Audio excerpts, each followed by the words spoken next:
नमस्कार, मैं हूं ब्रजेंद्र मिश्रा। आप देख रहे हैं न्यूज ट्रैप ऑनलाइन। वैदिक परंपरा के महापर्व शारदीय नवरात्र की पहचान है गरबा, जिसकी धूम पूरे देश में होती है। गुजरात संस्कृति की झलक देश के हर कोने में देखने को मिलती है। और अब आप देखिए कि पुलिस भी अब इस गरबा में कमाई करने के बारे में सोचने लगी है। मतलब गरबा में रुपया कमाएगी पुलिस। जबलपुर पुलिस ने ऐसी पेशकश की है जिसमें उसका जो नजरिया है वो ये है कि जब दूसरे पैसे कमाएं तो भला हम पीछे क्यों रहें। यह पेशकश की गई है कि 20,000 रुपए लगेंगे सुरक्षा व्यवस्था पुलिस की उपलब्ध कराने में, यानी 20,000 रुपए दो और पुलिस को ले जाओ। यह पेशकश है जबलपुर पुलिस की। और वास्तव में पुलिस अगर पैसा लेती है सुरक्षा व्यवस्था के लिए तो मेरे ख्याल से यह कोई गलत बात भी नहीं है, क्योंकि आप तो जानते हैं कि गरबा का आयोजन तमाम समाज सेवी संस्थाएं, तमाम समितियां और तमाम प्राइवेट लोग अपने स्तर पर कराते हैं। गरबा कराने वाले जो आयोजक हैं वो एंट्री फीस के नाम पर पैसे लेते हैं प्रतिभागियों से, जबकि प्रतिभागियों को उसके बदले सिवाय गरबा करने के लिए एक स्थान के अलावा और कुछ नहीं मिलता। चाहे ड्रेसअप हो, उनका परिधान हो, ज्वेलरी हो, ये सारी चीजें प्रतिभागी को अपनी जेब से ही व्यवस्था करना पड़ती है। दूसरा, जहां पर वो कार्यक्रम होता है, गरबा होता है, उस ग्राउंड या हॉल या कमरा या प्लेस का जो किराया है वो उस जगह का लैंडलॉर्ड यानी भूमि मालिक, उस हॉल का मालिक या उस ग्राउंड का मालिक वसूलता ही है। और जो गरबा के आयोजक होते हैं वो खान पान के जो स्टॉल लगाते हैं उसका भी किराया उन खान पान के स्टॉल वालों से वसूला जाता है।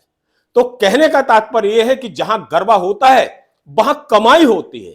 गरबा के आयोजक कमाई करते हैं और प्रतिभागियों से एंट्री फीस के नाम पर पैसा लिया जाता है। अब चूंकि गरबा के प्रति लोग बहुत उत्साहित रहते हैं, खासकर लड़कियां और महिलाएं, तो वो एंट्री फीस देकर गरबा करने के लिए पहुंच जाती हैं। तो जब सारी संस्थाएं, गरबा के आयोजक पैसा कमाते हैं गरबा के लिए, तो ऐसे में भला जो पुलिस प्रशासन है वो मुफ्त में सुरक्षा, चौकीदारी और पहरेदारी क्यों करे? यह बहुत बड़ा सवाल है और यह बिल्कुल जायज सवाल है और पुलिस को ऐसा करना ही चाहिए, क्योंकि नवरात्र में 3-4 दिन लगातार गरबा की धूम होती है और पुलिस को टाइट सिक्योरिटी वहां देना पड़ती है। यानी गरबा कराने वाले तो माल काटते हैं, पैसे कमाते हैं, कमाई करते हैं, और जो बेचारी पुलिस है वो मुफ्त में उनकी चौकीदारी करती है सुरक्षा के नाम पर। तो ऐसे में यदि जबलपुर पुलिस ने ऐसा निर्णय लिया है, ऐसी पेशकश की है कि साहब हम भी पैसा लेंगे सुरक्षा उपलब्ध कराने के लिए और 20,000 रुपए में वो सुरक्षा व्यवस्था गरबा आयोजक को उपलब्ध कराई जाएगी, तो ये निर्णय तारीफे काबिल है। क्योंकि पुलिस को भी तो अपना समय देना पड़ता है, पुलिस के पास भी तो तमाम सुरक्षा, लाइन ऑर्डर के काम होते हैं। लेकिन जब ये गरबा होता है तो वहां मजमा लगता है, भीड़ लगती है, तो वहां पुलिस को सुरक्षा उपलब्ध कराना पड़ती है। तो पुलिस ने भी ये सोचा, पुलिस प्रशासन ने भी ये सोचा कि जब ये गरबा के आयोजक सब तरफ से पैसा लेते हैं, पैसा कमाते हैं, तो इसमें भला सरकारी खजाने में पैसे क्यों ना जाएं। और ये बिल्कुल जायज कदम है, जायज निर्णय है और बिल्कुल जायज पेशकश है। हम आपको बता दें कि जबलपुर में जगह जगह गरबा के आयोजन होते हैं। तमाम समाज सेवी संस्थाएं गरबा का आयोजन करती हैं। इसमें महिला ग्रुप भी हैं, समाज सेवी संस्थाओं में कई ग्रुप हैं, स्कूल हैं, कॉलेज प्रशासन है, प्राइवेट कॉलेज सबसे ज्यादा गरबा के आयोजक होते हैं। और फिर उसमें फार्मूला वही होता है, एंट्री फीस लो, वहां जो स्टॉल लगे उससे पैसा लो और पुलिस मुफ्त में, फोकट में सुरक्षा उपलब्ध करा दी। अब चूंकि नवरात्र 22 सितंबर से प्रारंभ हो रहे हैं और आपको मालूम है कि जबलपुर शहर में 879 दुर्गा पंडाल बनाए गए हैं। मतलब इतनी दुर्गा प्रतिमाएं वहां विराजमान होंगी। इसी तरह ग्रामीण क्षेत्र में करीब 886 दुर्गा पंडाल स्थापित किए जा रहे हैं जहां दुर्गा प्रतिमाएं विराजमान होंगी। इस तरह अगर देखा जाए तो पूरे जिले में करीब 2000 दुर्गा प्रतिमाएं स्थापित की जा रही हैं और जिसके लिए टाइट सिक्योरिटी की बहुत ज्यादा जरूरत है।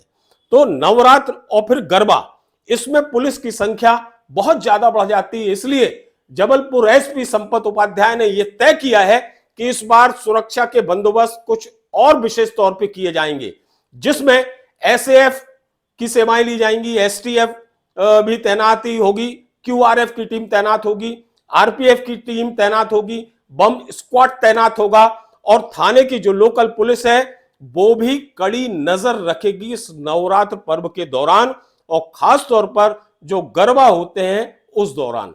लेकिन पेशकश यही की गई है कि अब पुलिस फोकट में फ्री में चौकीदारी, पल्लेदारी या सुरक्षा इंतजाम नहीं करेगी। प्राइवेट गरबा है तो उनसे वैसा शुल्क वसूला जाएगा, तब पुलिस उन्हें अपनी सुरक्षा मुहैया कराएगी और इसके लिए 20,000 रुपए की फीस तय की गई है। यह भी अभी पेशकश में है, यानी आपको 20,000 देना पड़ेगा, तब उस गरबा के आयोजन स्थल पर पुलिस सुरक्षा की व्यवस्था करेगी, वहां कमान संभालेगी, क्योंकि वो गरबा देर रात तक चलता है और थाने की पुलिस कहीं एक जगह सीमित हो जाती है उस गरबा के कारण। उस दौरान यदि कहीं कोई क्राइम होता है तो पुलिस को बहुत दिक्कत होती है उस तरफ ध्यान देने में, क्योंकि पूरा जो फोकस है वो गरबा के आयोजन की ओर हो जाता है। इसलिए पुलिस प्रशासन ने यह तय किया है कि वहां गरबा में जो हम फोर्स तैनात करेंगे वो अलग से फोर्स होगी जो सिर्फ वहां की सुरक्षा देखेगी। बाकी शहर के लाइन ऑर्डर को देखने के लिए थाने की पुलिस विशेष तौर पर रहेगी। साथ ही जो अतिरिक्त बल आएगा वो पूरे नवरात्र पर, दशहरा पर और इस गरबा महोत्सव पर नजर रखेंगे, सुरक्षा व्यवस्था उपलब्ध कराएंगे। इस तरह से शहर की कानून व्यवस्था की स्थिति को बरकरार रखने के लिए जबलपुर पुलिस तत्पर है और उसने ये निर्णय लिया है जो स्वागत योग्य है।